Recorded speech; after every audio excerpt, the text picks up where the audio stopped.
Hi, Edith Bowman here. Thank you very much for hitting that play button on my soundtracking extra show right here on YouTube, which is an extension of my podcast, Soundtracking with Edith Bowman. This is the visual equivalent where I get to share with you some of the chats with my guests in video format so you can see them in all their glory if they let me film. My latest guest is none other than Emma Stone, who I adore. I love being in Emma's company. She's a lot of fun. So much fun is had whenever Emma is around. And it was great to chat to her about Cruella. So here she is, the one and only Emma Stone. Hi, Edith. Hi. I'm so excited to see you. Oh, how are you doing? How have you been? All right. What about yourself? I mean, what's it like to not have people in studio anymore and to be like doing it this way? Yeah, but we still get to do it though. That's the great thing, isn't it? It's yeah, I know. Better to be doing it than not. You look I know, great. but it's fun to come see you in person. I love coming to see you. I think the last time I saw you was with Ryan, I think, when he had a really bad cold and he was slightly inebriated by Night Nurse. Do you remember? It was Day Nurse.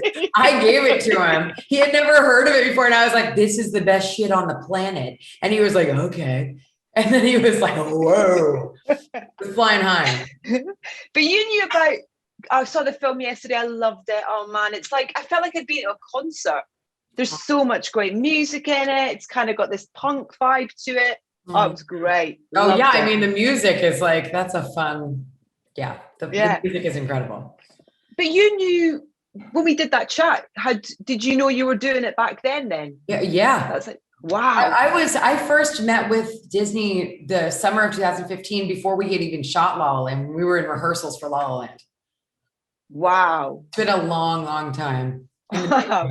Yeah. What was why did you want to do it to start with? The project presented to you. Why did you go, want to do it? Yeah, well, it hadn't been written yet. It was just obviously an idea, and there were many different incarnations of the script with lots of different writers. But the original idea just of the character of Cruella de Vil and like finding a backstory for her and sort of maybe reimagining her in some way. We didn't know that it was going to be the 70s back then. We just thought, if there is a window into Cruella, if there's a story to tell there, it would be fun to explore and just see.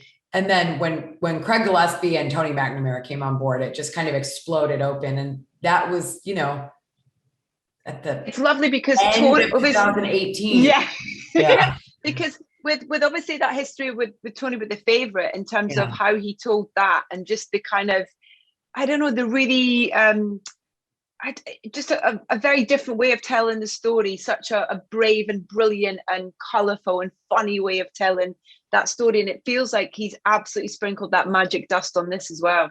Yeah, he's so great. I love Tony so much. And he really did make it very cohesive because there were lots of different kind of versions and there were interesting things that stayed in from all these different versions, but he found a way to just like tie it all together, and the dialogue is very Tony, and such a great job. I just had a lovely chat with Craig. Actually, he was saying that he really loved kind of giving you guys, like you and Joe and Paul, the kind of freedom to have a bit of fun with it, with the kind of riffing off each other a bit. Is that fun to do? Well, that the what's the angle thing that Paul does throughout the whole movie is completely improv from Paul. He just kept doing it. He's so funny.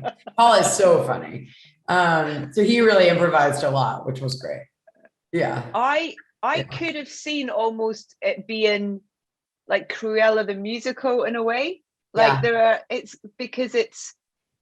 I don't know, did you know there was going to be so much music in it, both in terms of the great choices that have been made, but also Nicholas Britell's fantastic score? Amazing score. Nicholas Britell, we were so lucky that he scored the movie. I did know there was going to be a lot of music because that was one of the first time I met Craig. He went, I picture a needle drop here and then right here and then over here. And it's going to be this song here and this one goes here. Like he already knew what he wanted. He had plotted it out and it was amazing. And he said, do you want me to send you some of the songs I'm thinking of for the movie? I was like, sure. He's like, some of the songs that I'm inspired by. Sure. I'm thinking he was going to send me like 8 songs. He sent me like 6 hours of music, like a long playlist. And it was so cool. I mean, one of the things I really love that he did too is it's not just music of the era. There's like Smile That Your Heart Is Breaking and the fire scene.